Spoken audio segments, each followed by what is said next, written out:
Just think, it's shorter than you think. No think.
Longing is the music of our sphere.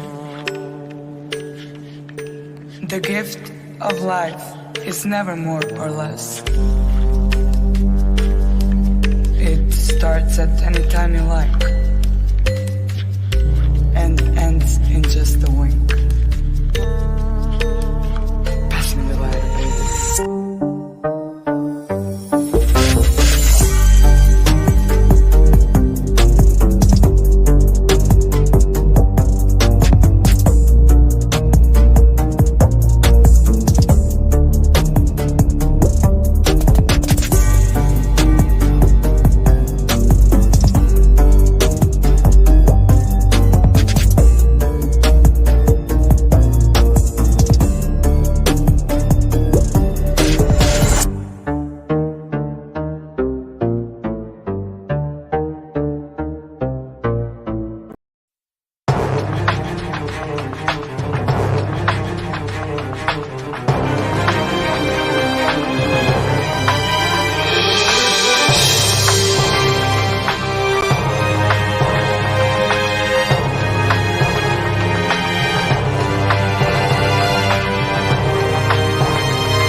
Pomare, whakarofo lahi atu, welcome to the Daily Examiner. My name is Elliot Ikilei. It is a distinct pleasure and honour to greet you here tonight. I want to quickly get into our strong discussion, so let me bring in my co-host. This is Mel Taylor. Mel Taylor, good evening, how are you? Good evening, I'm good. I'm looking forward to doing an interview with these awesome people tonight. Oh, wicked.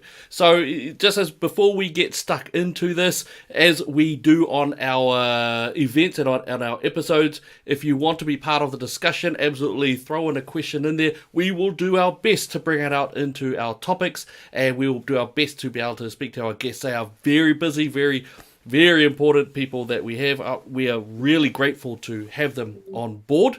Just to give you a real brief account as to what has been happening, what's happened is that a group of 15 churches, mosques, even an Anglican priest, my understanding is, have been going to court to take on Ashley Bloomfield as well as Minister Chris Hipkins in order to have a judicial review on how the government mandated the discriminatory practices. Now, I don't want to get into it too much because I want to ask these guys exactly what it is that's happened and what's going on forward.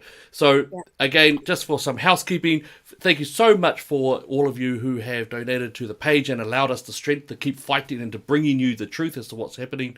We do appreciate it. We absolutely thank you so much for everything on that. And without further ado, we want to bring in the wonderful lawyers, Madeline Flanagan. Madeline, how are you? Hi, good evening. I'm good. And you? Oh, good. Hungry, but I always eat after these things, so awesome. And of course, we've got the wonderful Graham Edgler. Graham, how are you? I'm good, thank you. Oh, wonderful. Now, just to let you know, Graham is someone who I didn't realise until I was reminded of it, that he is someone who gets caught up quite often, especially by ZB, to talk on certain cases or at least issues and understandings of legal and law terms. And it's really great to have him on board. Madeline is someone who has had a great deal of work, and I believe, especially in the family court, is that correct, Madeline? Yes, I've done quite a lot of family court work. Oh, painful. I'm sure. Wow. Very, I mean, very from my painful. angle. Yeah. No, awesome. Look, and I don't want to take away. Would you mind giving yourselves just letting our audience know who you are and just a real brief bio as to sort of your position in the society that we have currently? Sounds a bit morbid, but yeah. Let's have a start with Madeline, eh? Okay. So I am a barrister based in Orewa, North Auckland. I own Hibiscus Coast Legal Chambers. I'm a mum of 4. I have 2 horses. I've got a background primarily in family law until this, but always had an interest in rights and freedoms law, and particularly public law. You know, the sort of, is the government getting it right? Are the decisions being made for New Zealanders right? Always had that interest, and so within family law, there's been a lot of opportunity to work in those areas. And sort of more recently, I've been working in other areas. Wow. Awesome as Graham, what about yourself? I'm a barrister as well. I work down in Wellington, so it was not very far for me to go to the Wellington High Court for this case. I do a lot of rights-based cases, freedom of speech type things, also election law. So if people have heard me on ZB or maybe on Radio New Zealand or something like that, it's often talking about, is this candidate breaking the law or something like that, or donation scandals or things like that I often get called up to speak about, but about a lot of other constitutional law type issues and public law type issues as well. Questions like a lot of my cases and most of my work is someone has been affected by a government decision. Potentially it's affected one of their Bill of Rights, and we're the ones either challenging that decision or objecting to what the government is doing. And so this was a new area for me slightly. I hadn't done a religion case before, but there aren't many of them, but it was sort of the type of case I do, but just in a slightly different area, a different section of the Bill of Rights Act, rather than like section 22 or 23, section 15. Awesome. Oh, wicked. Now, I want to ask straight off the bat, we know a lot of our people have been asking and they've been contacting us saying, hey, is this free to be church sort of scenario? And we've said, no, this is actually something different. This was started before.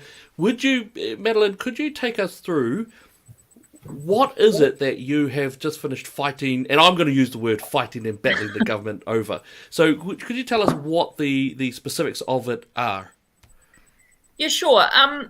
Well, I guess going back to you mentioned Free to Be Church. In about the middle of last year, I had some conversations with Free to Be Church and a whole lot of other people as well. There were a lot of people concerned, I guess, at some of the ways the government had made rules during the middle of the pandemic and how they had impacted on people who profess faith. There are a lot of, obviously, we all had opinions about lockdowns and the things we could and couldn't do, and if they were consistent, and there were heaps of those kinds of conversations. But there was definitely a thread of conversation running with religious organisations, particularly in Auckland, I think, because we had just so many lockdowns. It was quite a rough year that last year, and Yeah, and so there were a whole lot of conversations, and there were meetings and things like that online where people were getting together and talking with lawyers and groups in other countries who had issued challenges. And there was talk about, could one come here? And to begin with, I was kind of like, that sounds like a great idea, but don't ask me to do it. It's not me. I can't do it. Someone else should do it. I'd like to help. I'd like to watch, but I don't know. There's probably half a dozen biblical characters that could spring to mind of people going, yeah, send someone else. Not me. But it ended up being this sort of what came down to it, and how our case came about was a meeting was called in December last year when the traffic light laws were announced, around December, where we talked about the specifics of what we knew about those laws and what was coming. And we just floated, like, would anyone be interested in doing a case? And I just couldn't get over the number of people who signed on, the number of churches that signed on, mosques. And basically, I forgot what your question was now, but basically the challenge was to how those lines were drawn. Everyone, and I want to be really clear about this to everyone who's watching, this is not an anti-vax case. This is not a COVID denying case. This is not a group of religious people who think you can pray the COVID away, or that it's just a flu, or, it's none of that stuff. This is people who get that COVID is serious, who get that people are really worried about it, who get that, it's a threat and that government has to do something about it, that we as a society have to do something about it. And who are, I think just about everyone, no, not just about everyone, every single church group, mosque group, individual involved in the case, the leaderships of all those churches are heavily vaxxed, and their congregations are as well. They're not any different to the stats you hear for New Zealand. The same is true of them. So it isn't that, and I'm not knocking people who aren't vaccinated or who are, have a different view. I think, in a free and democratic society, everyone has to make their own decisions about their health care. But I'm just saying that, a lot of shade likes to be thrown at people who make the wrong medical decisions, and you can't throw that shade at my clients. Nicely said. So, Graham, with you in there, what was the crux? What was the contention that was going on? What was it? Now, my understanding is Dr. Ashley Bloomfield and Minister Chris Hipkins was a part of this. What were the angles of the question or the challenge itself? So it's, again, this isn't a challenge. There's a reason this challenge was brought in December and not right at the start of the pandemic. I mean, right at the start of the pandemic, everything was closed, and you could see the justification for it. But as you get on further and further through the pandemic, and things like once we know masking, we've got masking available, and once, testing, rapid antigen testing and things like that become available, and particularly once the vaccine becomes available, that things are slightly less dangerous now than they were then, because New Zealand is highly vaccinated and because these churches are highly vaccinated. So it was the start of the pandemic, schools were closed. Lockdown, level 4, level 3, schools and churches were both closed. Come December, we've got COVID vaccination certificates. Places are allowed to open now, 25 people or 100 people if you've got vaccination certificates. But there's a difference, for example, for schools or for Air New Zealand. Air New Zealand was allowed to say, yep, you can come on here even if you don't have a COVID vaccination certificate. Schools were allowed to say, schools were banned from asking for COVID vaccination certificates from pupils and even parents who might want to come along, because education, the government realised, is education is really important. So we shouldn't be requiring people to have COVID vaccination certificates to go to schools or even to universities, or even to have their parents come along, because it's so important. But the government just didn't think that religion was that important. And your religions are right in the Bill of Rights Act, just the way that right to an education in the Education Act. And now that we've got vaccinations, now that we know masking is very helpful to avoid, COVID getting widespread or super spreader events and things like that. Now that we've got all of those things, is the decision at this point to tell churches, you have to ask for COVID vaccination certificates. Otherwise, you can't really meet, and as the one body of Christ, or mosques. You can't have your daily prayers, or particularly your Friday prayer meeting, unless you're limited to 25 people. When schools were allowed to have 25 people or more per classroom, whether they were vaccinated or not.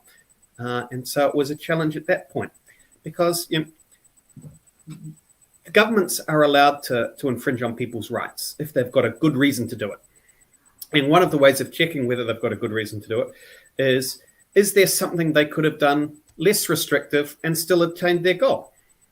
And our strong argument was basically, COVID is a big problem. But now that we've got vaccinations and masks and tests, now that we're at this stage in the pandemic, telling churches you have to turn away people at the door.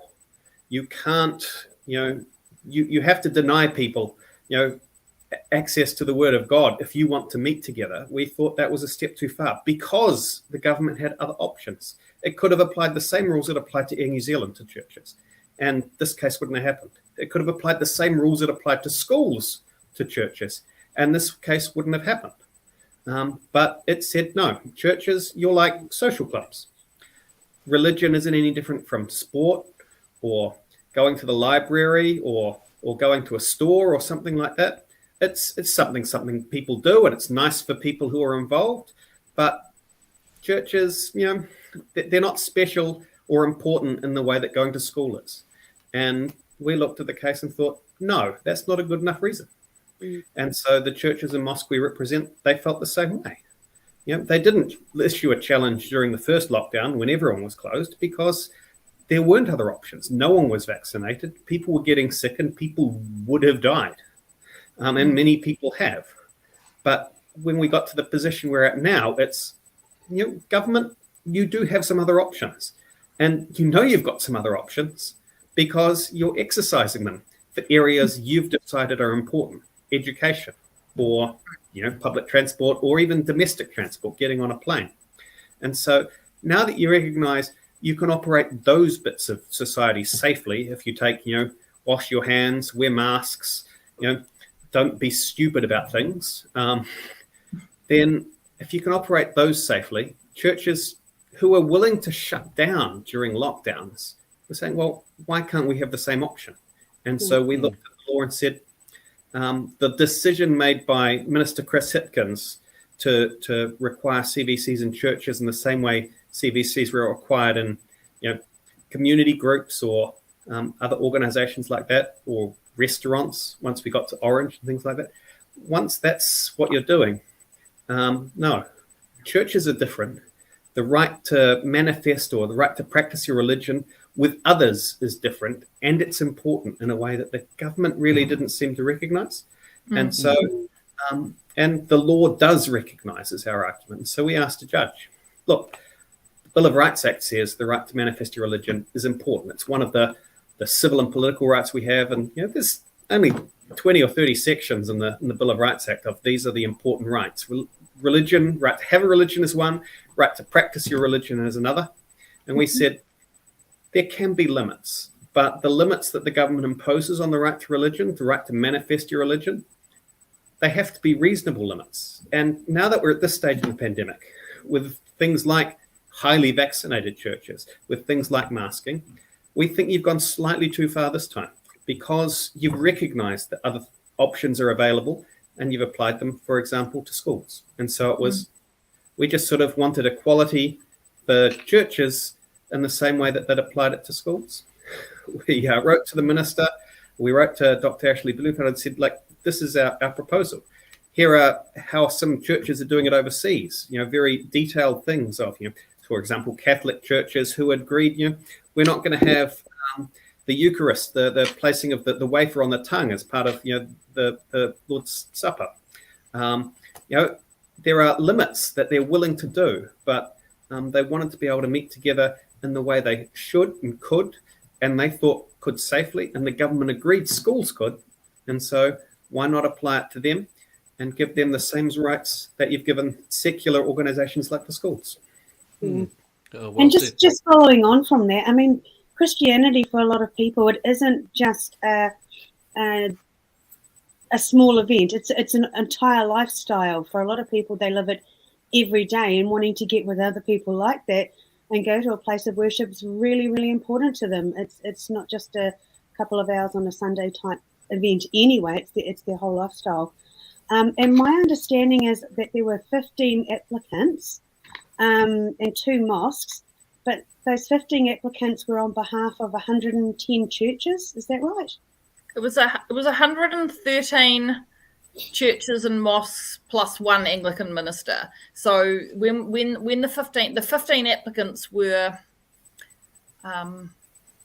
like they were, you might have like a denomination that has, I don't know, 15 other churches or something like that. So so when you broke it down to on a Sunday / a Friday, depending on whether you're at a mosque or each week, there were 113 locations that our clients were conducting services at.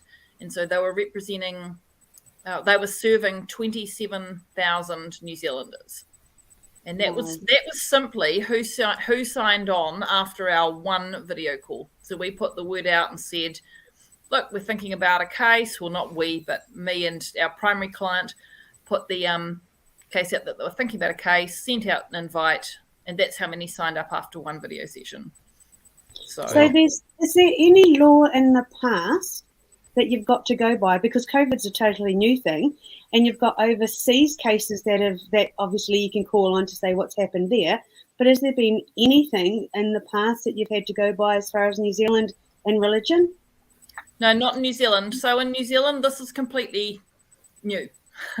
In the history of our country, I couldn't find a single example of a religious organisation, whether it's a church, a mosque, or some other faith, suing the government. Certainly not since the Bill of Rights Act was passed in 1990. There's been a small handful of religious freedom cases, but they've usually been an individual who's had some sort of less than mainstream religious views and they felt infringed, so they brought a case, but nothing like this. And even overseas, so in response to the pandemic, an Austrian law, I guess it's an Austrian legal organisation who's been tracking all these sort of religious cases against sort of COVID laws. The guy running that put a chart together, and he tracked something like 17 cases around the world, and I think 9 of them had been heard at the time, last time I looked at it, or 11 of them had been heard and 9 of them had been successful in other countries. And of course we were numbers 16 and 17, I think, on this chart. But what was really interesting was, of these cases around the world, most of the applicants have been individuals, or they've been like 1 church. I think the most churches involved in any one case outside of New Zealand was 3. So for us to have, our 112 plus our Anglican minister, and then Free to Be Church, who were heard with us, had something like 65 plus ministers and churches as well. It takes the numbers to like 175, if I can math correctly. That's epic. And even in America, where you won't be surprised if I tell you there's been lots of churches and religious organizations suing people over, like in America. That's not new, but it is new for this many. Like even in America, these kind of numbers are staggering. Wow, setting precedent around the world. Yeah.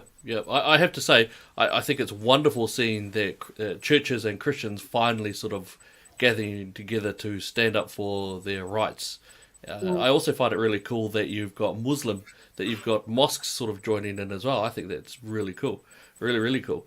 Just to let you know, Leanne Ray has put up a comment here. She's asking, what did the government lawyers argue? And I'm quite curious. What did they argue? What was their sort of comeback for that? Well, they had 2 prongs of argument. The first was to our challenge that the minister had actually failed to understand religion, because that was our first argument. I mean, he had clearly thought about it, and he had clearly thought that he was responding to it, and he clearly thought that the alternatives that he had offered in his order would meet the bill. But the big flaw in his assumption was his failure to actually understand the nature of religion. So they kept saying that they did understand it, and we said, no, you don't. And that was sort of one of the big sort of areas that we went, I guess, head to head with them on. And the other thing they argued was they kept saying that they were treating religious gatherings exactly the same as secular gatherings. And they were saying, look, you can't ask for special treatment. We're treating religious gatherings like secular gatherings, to which we said, no, you're not, because what you've done is you've defined gatherings. You've said all these times that people come together, in these instances, that's a gathering in terms of the legal definition, gathering in the order. But all these other examples, like schools, like being on planes, those aren't gatherings. Those are, well, they are gatherings, but they're not gatherings. They're gatherings in this camp, not in the camp. So we were sort of going, well, if you set the definition up so that you exclude a whole lot of situations where people come together, and then you say, well, we're not talking about these, and we're going to stick them over here, and then we're going to look at all the things we haven't ring fenced off, all the types of gatherings that are in this category that you're in, and look, we're all treating you equally, and we're going, yeah, but we shouldn't be in this group. We should be in the group. We should be in the group with the other rights protected activities. Yes. Not in the group of, I think, as Graham said, the nice to haves. Like your social activities and your sports groups. So those were sort of the key things. So we had to sort of, that anyway, to answer Leanne's question, that those were the two primary things that they were arguing. They were saying, look, we're treating religious gatherings equally, and look, we do understand religion's important, but then the examples they were giving demonstrated they didn't, or at least that they didn't understand. Not that they didn't understand religion is important, that they didn't understand the nature of religion. They were treating it a lot like, I think Graham talked about the letter that we wrote them at the start, particularly at the beginning, because the way they set the options up in the law. So they came in and they said, okay, we're going to have vaccine passes, and they're going to apply to churches and places of worship. Now you've got two options. So if you're a church or you're a mosque, you can say, okay, well, if everyone has a vaccine pass, 100 people can come in, and you can have 100 people in a room, provided there's enough space for 100 people to have some distance between them. And if you don't want to exclude people, if you don't want to say no to the person at the door who doesn't have a vaccine pass, you can let that person in, but you have to limit your numbers to 25. Now you can run multiple events. So like if you've got a nice big building, you can have one hall that's got 100 people in it and they've all got vaccine passes. And then you can have another hall, might be somewhere else in your building where you've got your 25 people in, but you've got to keep them all separate. And then they basically said, well, look, this way, Joe can wake up on Sunday morning or on Friday if he's Muslim, and he can get in his car and walk into the building and have his service and go home. He can either be in the 25-person room or the 100-person room. Box ticked. Joe's religious freedom has been satisfied. But of course, for Christians, that isn't satisfying worship at all, because for Christians, a church service is about the believers gathering together as one church. It is about coming together as one. So the right to religious freedom in our law is both an individual right and a collective right. And by that I mean I have a right to have religion if I want religion, but I'm also part of the church body, and the church, part of my right is coming together with the church body. So, and if you are in the leadership of a church, your job is to make sure that the church body is available to each person who wants to come in. So you've got this kind of right that belongs to the church, as in all the people in the church and the leadership of the church and the leaders of the church themselves too, because it's not just a job for them, it's a vocation. So they've got this right to ensure they're providing this group activity. And you've got the right of the group, plus you've also got the right of the individuals. And so the sort of consumer model of focusing only on the person, only on the individual, misses the point. And for the mosques, what we understand from them is that it's very important to them that they're able to access the mosque itself, the building. The building is very, very important. There's a tradition or a saying that each step that takes you closer to the mosque brings you closer to God. And so attending the mosque and having your prayers in the mosque is incredibly important. So yes, if you can't get near the mosque, praying wherever you can be is better than nothing. But you should still be, aiming to get back to the mosque as soon as you can. And of course, your 5 daily prayers have to be done at particular windows of time, ideally in a mosque. Your Friday congregational meeting is incredibly important in the mosque again. And the problem you've got, if you've got a small mosque, a small community mosque like the 2 mosques in our case, the leadership teams are small, the space is small. They don't have the option of having one room for the vaccinated, another room for the unvaccinated. They have to offer the daily prayers at set times. So it becomes a logistic problem. If you run, so you could say, oh, well, we'll run all the vaccinated ones first and then we'll run the non-vaccinated. Well, they can't. The windows of time lapse. They'd have to have bigger leadership teams. They'd have to have space. And they had a problem that some of the churches had as well, in that the landlords of the buildings they were using were imposing vaccine passports on everyone. So they actually couldn't even exercise the unvaccinated option. So, yeah. Right, amazing. All right, so look, I think I asked this before in the green room, but I didn't quite, I don't know. So I don't know. So I'm hungry. All right, so I want to know what sort of happened. Graham, can you take us through? So what was the outcome? Now, my understanding is that it's all finished up today. What's the outcome? What do we know so far since it's finished? We had 2 days of hearing last week. And so we had our case, and then Free Church had their case as well, and the Crown was responding to both. We got to the end, and the judge says, I'm going to have to think about this. And that's not terribly surprising. This is the first time a case like this has come up in New Zealand, and judges in this sort of case don't make decisions on the fly. If you come up before a district court judge and you want bail, they might make a decision right there. This type of case, the judge is going to have to think about it. We filed hundreds of pages of evidence from our claimants and from them. Free Church filed lots of evidence as well. We had a theologian provide evidence. We had a medical expert provide evidence about what the government was saying about what was really needed to be safe.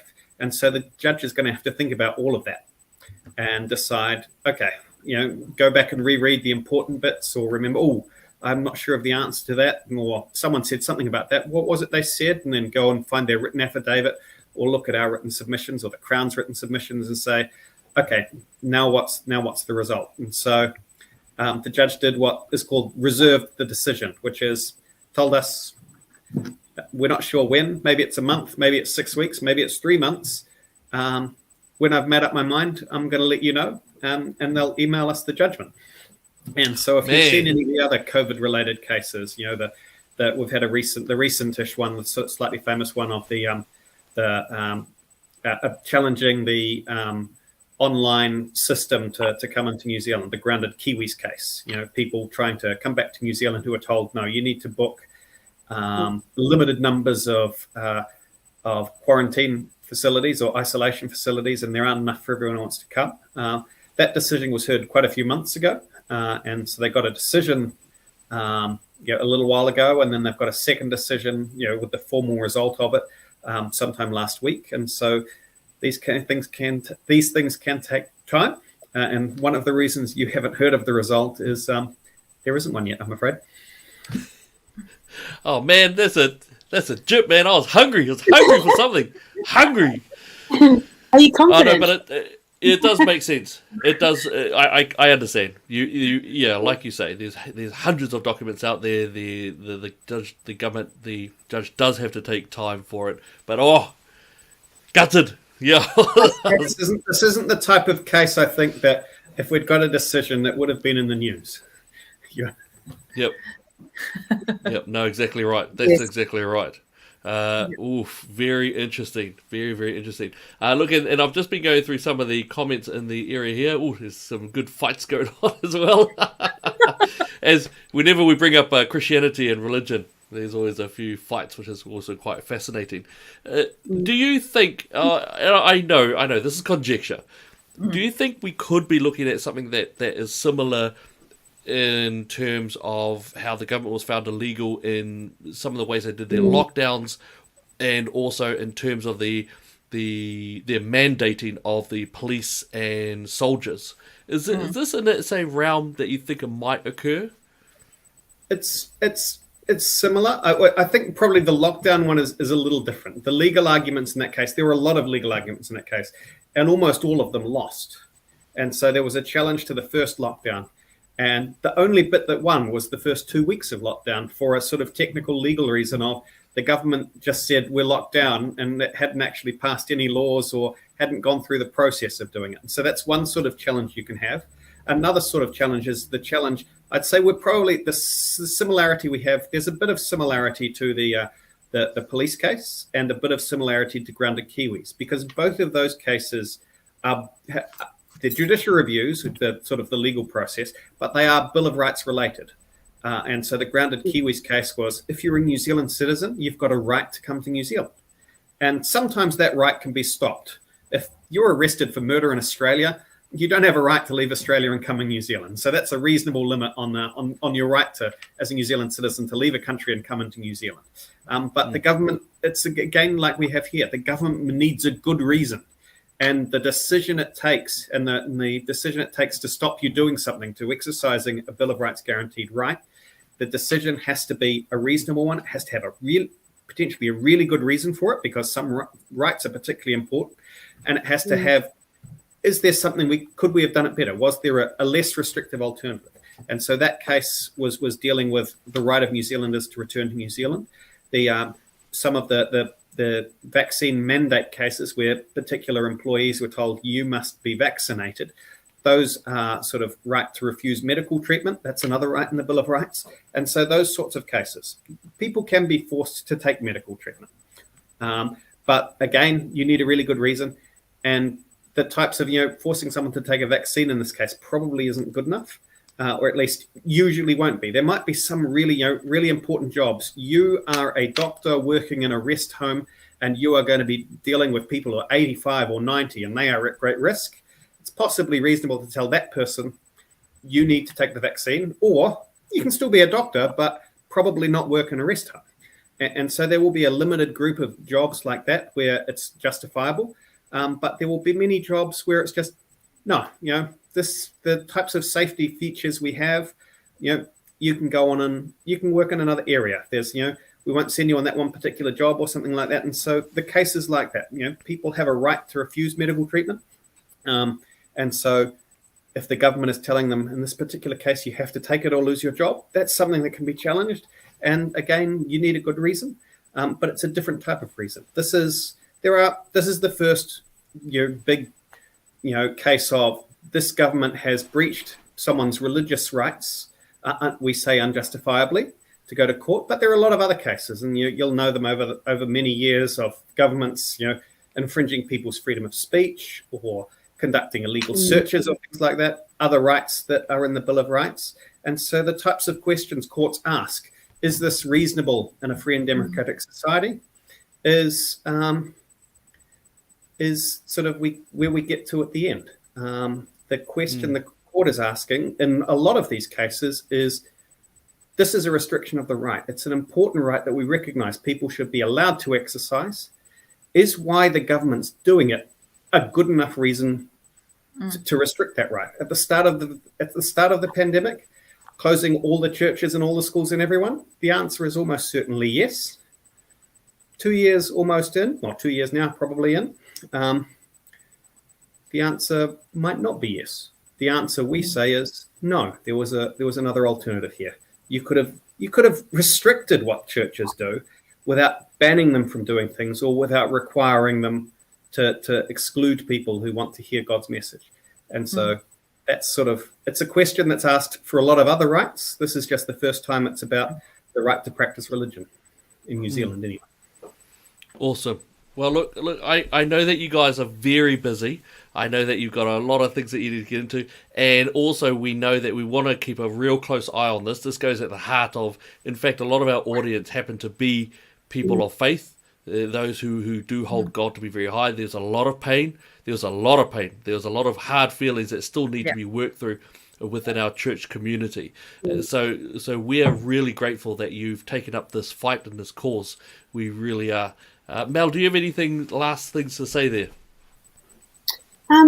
Yeah, thank you guys. I think it is really important, and I think there's a lot of people that seem to think this is just about religion. It's actually about freedom. It's about the Bill of Rights, and I sort of wanted to say, is there anything else you want to add to that? Because it's not just about religion. Madeline? Yeah, I'd like to say that the court being able to review the decisions the government makes in the middle of a pandemic is actually a really important check and balance. Yeah. I mean, of course, we wanted our government to respond when COVID came to our country and threatened to kill and threatened to maim and leave people with long COVID and cause all those worries. It was incredibly important our government responded, and they worked really hard at trying to protect New Zealanders and protect our way of life and find us a way forward. And their job is to, obviously they're trying to run the country. They've got to pass these laws that protect people, that it's uncharted waters. It's really difficult. And then they've got to satisfy everybody and balance all the rights and draw those lines in the right place. That's hard. So they pass those laws, and then it's for us, the people, to ask the questions. The media plays a role. They ask questions. The keyboard warriors on Facebook and on other social media platforms, the people writing letters to the editor, the people on the radios, we're all citizens. We all play a role, and our voices matter. So when we think, hey, hang on a minute, you've drawn this line in the wrong place, if enough people think that, then they're entitled to come to the court, and they're entitled to ask the court to look at where the lines have been drawn and to draw them. And I see it as a really constructive thing to do. If you've got a problem with the way a government has passed a law in a pandemic and you think it's been a bit rash, you could. I mean, we all saw, and I'm not trying to be critical of people's right to protest, but we saw a rather ugly protest happen down in Wellington that ended in a way that was just horrible. And it doesn't matter what you think of the rights and wrongs of that protest, the way it played out in the end was a horrible day for New Zealand. And but the passion and the feeling that the whole country had about that issue, I mean, there were people feeling really strong things, and we all felt strongly. We've all gone through the lockdowns, we've all gone through the hardships. We probably now all know people who've had COVID and people who've had it really bad.